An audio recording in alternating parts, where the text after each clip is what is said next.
Hello વિદ્યાર્થી મિત્રો, આપ સૌનું આપણી યુટ્યુબ ચેનલ પર હાર્દિક સ્વાગત છે.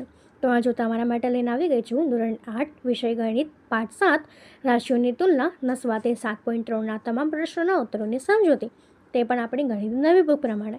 તે પહેલાં તમે જો આપણી ચેનલને લાઇક, શેર અને સબસ્ક્રાઈબ ન કર્યું હોય તો તે જરૂરથી કરી દેજો. તો ચાલો આપણે આ સ્વાધ્યાયના તમામ પ્રશ્નોના ઉત્તરોની સમજૂતી મેળવીએ. તો અહીં આપણા સ્વાધ્યાય 7.3ના પહેલો પ્રશ્ન છે કે એક સ્થળની જનસંખ્યા વર્ષ 2003માં 5% પ્રતિ વર્ષના દરે વધીને 54,000 થાય છે. તો એમાં પહેલું છે કે 2001ની જનસંખ્યા શોધો.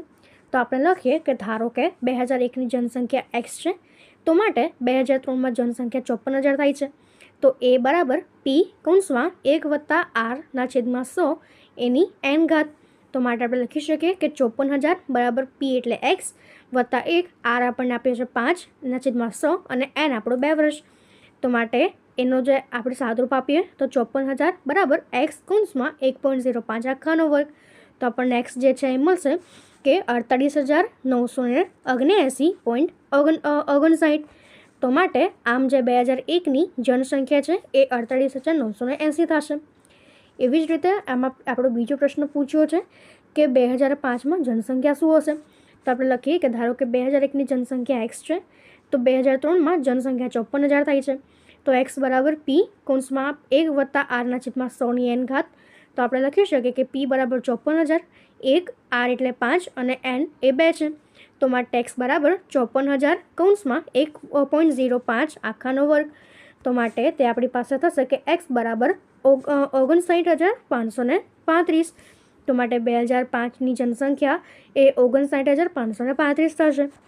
એવી જ રીતે આપણો બીજો પ્રશ્ન છે કે એક પ્રયોગશાળામાં એક પ્રયોગમાં બેક્ટેરિયાની સંખ્યા પ્રતિ કલાકે 2.5%ના દરે વધતી હતી. જો પહેલાં બેક્ટેરિયાની સંખ્યા 5,06,000 હોય તો તે 2 કલાક પછી બેક્ટેરિયાની સંખ્યા કેટલી હશે. તો આપણે લખીએ કે ધારો કે 2 કલાક પછી બેક્ટેરિયાની સંખ્યા x હશે, એટલે x બરાબર p કૌંસમાં 1 + r/100 એની n ઘાત. તો માટે આપણને p આપ્યો છે 5,06,000 કૌંસમાં 1 વત્તા r આપણને 2.5 આપ્યો છે છેદમાં 100 અને એની 2 ઘાત જે આપણને n આપ્યો છે. તો માટે તે આપણી પાસે થશે કે 5,06,000 કૌંસમાં 1.025 આખાનો વર્ગ. તો તે આપણી પાસે થશે કે આ x બરાબર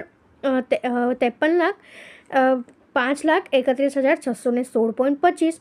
તો આમ 2 કલાક પછી બેક્ટેરિયાની સંખ્યા આપણી પાસે થશે કે 5,31,616. તો હવે એના પછીનો આપણો ત્રીજો પ્રશ્ન છે કે એક સ્કૂટર ₹42,000માં ખરીદવામાં આવ્યું, તેની કિંમતમાં 8%ના દરે પ્રતિ વર્ષનો ઘટાડો કરવામાં આવ્યો.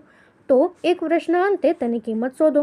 તો આપણે લખીએ કે અહીં જે એક વર્ષના અંતે સ્કૂટરની કિંમત છે x રૂપિયા છે.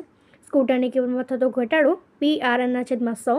તો અહીં આપણને p આપ્યો છે 42,000 ગુણ્યા r આપણને આપ્યો છે 8 અને ગુણ્યા n આપણને 1 આપ્યો છે છેદમાં 100. તો તે આપણને મળશે કે 3360. તો x બરાબર 42,000 ઓછા 3360 બરાબર 39,460 થશે. તો આમ એક વર્ષના અંતે સ્કૂટરની કિંમત ₹39,460 થશે. તો અહીં આપણો આ સ્વાધ્યાય પૂર્ણ થાય છે. જો તમને આમાં કોઈ પણ ડાઉટ હોય તો તમે કોમેન્ટ સેક્શનમાં જરૂરથી જણાવજો અને આપની ચેનલને લાઇક અને સબસ્ક્રાઈબ જરૂરથી કરી દેજો. Thank you.